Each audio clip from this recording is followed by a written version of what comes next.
इस वक्त आप आराम से बैठकर इस वीडियो को देख रहे हैं, मगर मैं आपको कहूं, आज जिस जगह पर आप अभी बैठे हो वो जमीन आज से करोड़ों साल पहले 8,500 डिग्री के तापमान से उबल रही थी, या जिस जगह पर आप बैठे हैं वो जगह लाखों सालों तक बर्फ से ढकी हुई थी। ये दोनों बातें सच हैं। जगह आज हमारा सौरमंडल है, वहाँ विभिन्न प्रकार की गैस और धूल के बादल हुआ करते थे।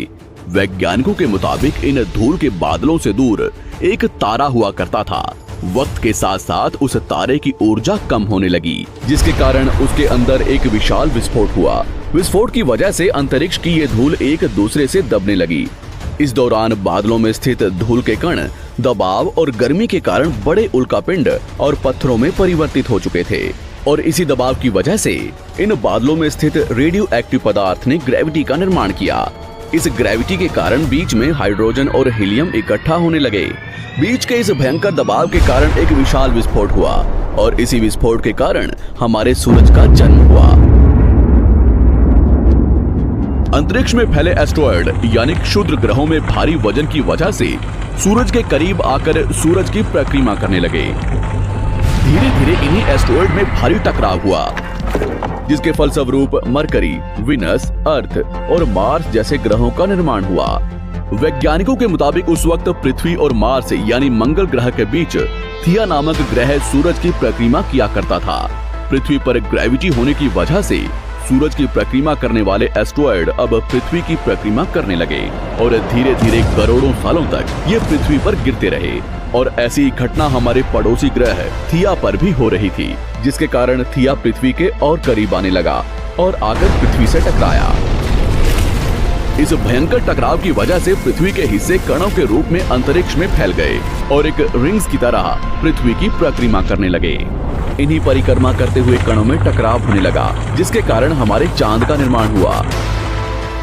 उस वक्त पृथ्वी पर सिर्फ एक ही समुद्र हुआ करता था, और वो था 1900 डिग्री सेल्सियस की तापमान पर उबलते हुए लावे का। उबल रही थी वो सारी चीजें जिसे आज आप अलग अलग नाम से जानते हैं। वक्त के साथ साथ पृथ्वी धीरे धीरे ठंडी हो रही थी, जिसके कारण पृथ्वी के भारी तत्व जैसे धातु और रेडियो एक्टिव पदार्थ पृथ्वी के केंद्र में जाकर इकट्ठा हो गए, और हल्के पदार्थ पृथ्वी की सतह पर आ गए। लाखों सालों तक पृथ्वी पर उल्कापिंडों की बरसात हुई, और इन गिरते हुए उल्कापिंडों में जमा था नमक, मिनरल्स और पानी। करोड़ों सालों तक इन उल्कापिंडों की बरसात होती रही, और धीरे धीरे पृथ्वी की ऊपरी सतह पानी से ढकने लगी। वैज्ञानिकों के मुताबिक यही वो वक्त था जब दूर गहरे पानी के अंदर निकलते ज्वालामुखियों से पहली बार सूक्ष्म जीवों का निर्माण हुआ।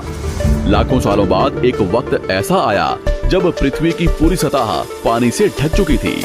हमारी पृथ्वी के सबसे अंदर का कोर रेडियो एक्टिव पदार्थ से बने होने की वजह से हरदम गर्म होता रहता है, लेकिन जब भी पृथ्वी की ऊपरी जमीन ठंडी हो जाती है तब पृथ्वी के अंदर की गर्मी बाहर नहीं निकल पाती, जिसके कारण ज्वालामुखियों का निर्माण होता है। और उस वक्त कुछ ऐसा ही हुआ। पानी से ढकी हुई पृथ्वी पर हजारों की तादाद में ज्वालामुखी निकलने लगे, और आने वाले लाखों सालों तक इन ज्वालामुखियों का निकलना जारी रहा।